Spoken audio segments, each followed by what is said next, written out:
I mean, once you put them under the scope and you start looking at them, you just can't help but to be fascinated.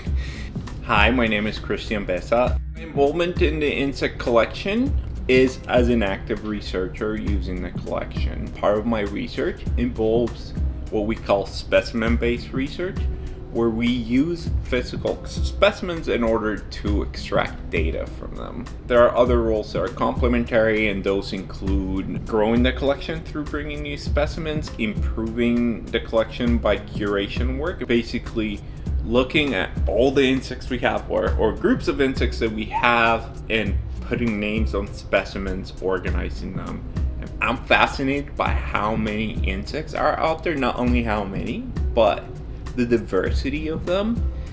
I am a kid that grew up in rural Guatemala, and what I liked to do during the weekends with my dad was going out, and he would want me to keep busy. So while we were in our walks, and he's just like, count how many birds you heard, count how many plants do you see. I can remember being at my house at this tiny rural village in Guatemala and going up to the light post and just seeing things flying everywhere. And now, not so much. There's data to support the idea that insects are declining.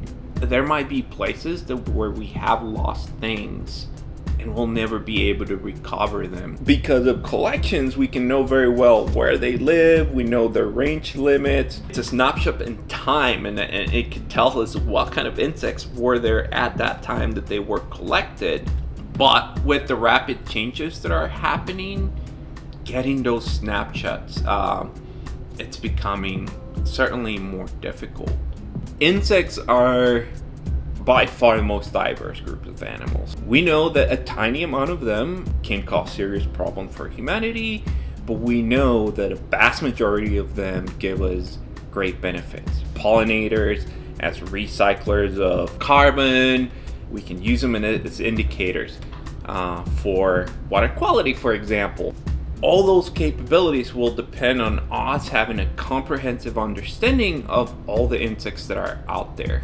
So right now at the University of Minnesota, the way I'm contributing to creating the first checklist of insects for Minnesota is through helping bring up-to-date information that we have. Now, with this being a super diverse group, obtaining comprehensive lists, it's really difficult. We can go out, collect insects, do what we do here in the collection, but we can also look at the literature and previous efforts that have been done in order to document that diversity. So one of the ways that I'm doing it right now is by translating previous efforts done by the entomologist John Harstad that worked for about 30 years on collected insects on a region in Minnesota. Now, he built a comprehensive collection of that place, put names on it, and left it in a legacy website. That legacy website right now, it's not very accessible. So what we wanted to do is bring that effort of 30 years and all that legacy into a way that we can use it with modern tools for understanding biodiversity. If you can imagine, we put names on insects. Those names are really hypotheses on what we think they are. Some of those names get out of date, some change. Figuring out on a long term which of those names are still valid and which ones need to be changed is one of the big efforts that we're doing with this translation.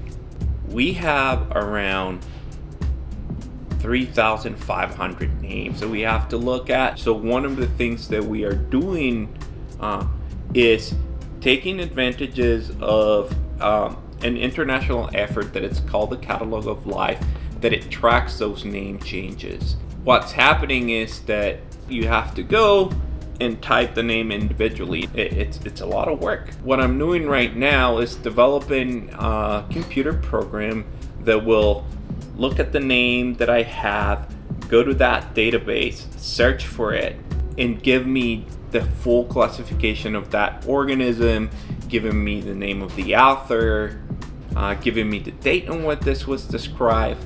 And All of that information is what it's going to build our new Minnesota checklist. Without knowing what's out there, we're never going to know what we are in risk of losing. When you're doing your inventory of your toys and you say, I have 10 Pokemon, 1 Pikachu, 1 Charmander, and so on, you know very well what those are.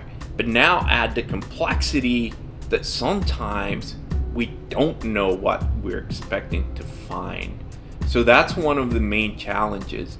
When we're talking about insects, there's a massive amount of species to describe, and it's impossible for a person, for a single expert, to be able to identify every single insect in the world, or let's say even every single insect in my backyard.